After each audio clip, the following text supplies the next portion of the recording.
दोस्तों स्वागत है आप सभी का एक्सप्लोर वर्ल्ड में। आज हम बात करने जा रहे हैं, एक बहुत ही इंटरेस्टिंग वीडियो है। आज हम बात करेंगे कि हम कैसे समझ सकते हैं इंसान की साइकोलॉजी। एक मैस्लो करके एक अमेरिकन साइकोलॉजिस्ट थे, उनकी एक थ्योरी थी, मैस्लो थ्योरी के नाम से उसे जाना जाता है। और एक नीड्स बेस्ड थ्योरी उन्होंने बताई कि कैसे इंसान की ज़रूरतें उसका बिहेवियर शेप करती हैं। तो आइए जानते हैं, इस वीडियो में डिस्कस करते हैं मैस्लो की हायरार्की ऑफ नीड्स थ्योरी, जिसमें सबसे पहला उन्होंने बताया कि इंसान सबसे पहले अपनी साइकोलॉजिकल नीड्स को पूरा करता है। और ये सबसे इम्पॉर्टेंट नीड्स होती हैं जो कि आपका सर्वाइवल इस पे डिपेंड करता है कि आपके पास खाना है, कपड़े हैं, शेल्टर घर है या पानी है या नहीं। आपका जिस पे सर्वाइवल है, जैसे ऑक्सीजन हमारा सर्वाइवल है, तो मेन वो चीज़ है जो आपको ज़िंदा रखे। अगर आप इसमें फंसे हुए हैं, इसको अरेंज करने में, रोटी कपड़ा मकान नहीं, तो आप कुछ और नहीं सोचेंगे। अगर आपने मेक श्योर करके इसको अचीव कर लिया, देन आप अगली ज़रूरत की तरफ अपने बढ़ते हैं, जो कि आपकी सेफ्टी नीड्स होती है। क्योंकि अब आपकी ज़रूरतें पूरी हो गई हैं रोटी कपड़ा मकान की, देन अब आप जाते हैं कि ये चीज़ें, इनको सेफ़ कैसे रखा जाए और लाइफ में सेफ़ कैसे रहें। तो सेफ्टी नीड्स जो हम अपना बनाते हैं अपने की, जैसे एक जॉब होनी चाहिए या बिज़नेस होना चाहिए, स्टेबल इनकम होनी चाहिए, घर में सिक्योरिटी होनी चाहिए, आपके पास जो आपका सामान है वो सेफ़ तरीके से रखा रहे। So that comes under safety needs. तो पहले थी साइकोलॉजिकल नीड, रोटी कपड़ा मकान कह लीजिए। अगर इंसान के पास वो आ गया, देन इंसान सेफ्टी की तरफ जाता है। अब सेफ्टी भी उसके पास है, देन अब उसको चाहिए प्यार। तो तीसरी जो नीड है इंसान की, वो है लव और बिलोंगिंगनेस की। मेरे दोस्त हैं, मेरी फैमिली है, उनके साथ मेरे अच्छे रिलेशंस हैं। और आपका एक रोमांटिक लाइफ जो होती है इंसान की, एक जो अट्रैक्शन होता है किसी की तरफ, ये इसी में आता है। तो सबसे पहले इंसान अपना रोटी कपड़ा मकान ये पूरा करता है, उसके बाद में सेफ्टी को ऐड करता है अपनी लाइफ में, सेफ्टी पर्पस से। उसके बाद वो प्यार की तरफ बढ़ता है कि उसके दोस्त हो, रिलेशन हो।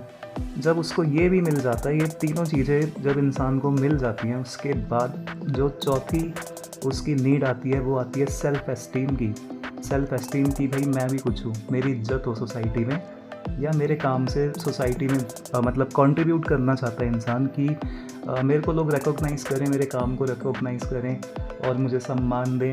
तो ये आपका जो फोर्थ पॉइंट हमने अभी कवर किया है, उसमें आता है आपका सेल्फ एस्टीम नीड्स। तो जब आप एक इंसान एप्रिसिएशन के लिए काम करता है, तब हम कह सकते हैं, साइकोलॉजी उसकी समझ सकते हैं कि इसके पास तीन चीज़ें इसकी पहले मेट हैं, तो अब ये इस सेल्फ एस्टीम इसे चाहिए। जैसे हम देखते हैं कई लोग हर चीज़ में क्रेडिट लेना चाहते हैं, तो उनकी ये जो तीन चीज़ें होती हैं पूरी होती हैं, तभी वो इस पे कि मैं कुछ हूँ, इस पे आते हैं। अब जो लास्ट में आपका पॉइंट आता है, वो आता है आपका सेल्फ एक्चुअलाइजेशन। ये होता है अपनी लाइफ का पर्पस ढूंढना। आपने लाइफ में सब कर लिया है, आपका पर्पस कुछ भी हो सकता है। आप कई लोग हम देखते हैं बिना पैसे के लिए, उनका पैशन होता है किसी चीज़ को अचीव करना है। कोई ये एक सब्जेक्टिव होता है और हर इंडिविजुअल का डिफरेंट होता है। तो इसमें हम कॉमन कुछ भी नहीं रख सकते हैं कि सबका पर्पस अलग हो सकता है। फॉर एग्जांपल, सपोज़ मेरा पर्पस है, मुझे एग्जिस्टेंस ऑफ लाइफ को जानना है, पैसा इंपॉर्टेंट नहीं है, लेकिन मेरी चारों नीड्स पूरी हैं, तभी मैं इस पॉइंट पे हूँ। अगर मेरे पास पैसा ही नहीं होगा तो मैं अपने सर्वाइवल में ही फंस जाऊँगा। मैं सेल्फ एक्चुअलाइजेशन पे कैसे आऊँगा कि पर्पस क्या है। तो पर्पस आप तभी ढूंढ पाते हैं अच्छे से जब आपका सर्वाइवल चल रहा है। जो आपका पहला जो हमने डिस्कस किया, इसमें साइकोलॉजिकल नीड्स पूरी हो गई, जिसमें आपका रोटी कपड़ा मकान। सेकंड पे आ गया आपका सेफ्टी नीड्स आपकी, कि आप अपने इन्वायरमेंट अपना सेफ रखना चाहते हो और अपनी चीज़ों को प्रोटेक्ट करना चाहते हो। और तीसरे पे आ गया आपका लव रिलेशंस, कि आपकी दोस्ती हो और आपके पार्टनर्स हो। तो ये आप देखते हैं इसमें। फोर्थ पे आ गया आपका सेल्फ एस्टीम, कि मैं भी कुछ हूँ, भाई मेरी तारीफ हो समाज में और मेरे को रिकॉग्निशन मिले। और एंड में आ गया आपका सेल्फ एक्चुअलाइजेशन नीड्स।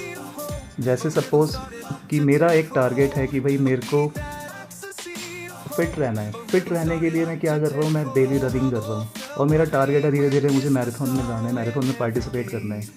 तो ये एक मेरा सेल्फ एक्चुअलाइजेशन हो गया। आशा करता हूँ कि आपको ये वीडियो पसंद आई होगी और आप इस वीडियो के ज़रिए आप जज कर सकते हैं कि लोगों का बिहेवियर आपके लिए कैसा रहता है। और वो कई बार हम देखते हैं लोग डिफरेंटली बिहेव कर रहे हैं, तो आप लोगों की साइकोलॉजी समझ सकते हैं इससे। Thank you for watching this video. और ऐसे ही हम साइकोलॉजी थ्योरीज़ को डिस्कस करते रहेंगे इस चैनल पे। आप प्लीज़ कमेंट करके बताएं आपको कैसा कंटेंट देखना है, फिर वैसी वीडियोस लेके आएंगे। Thank you.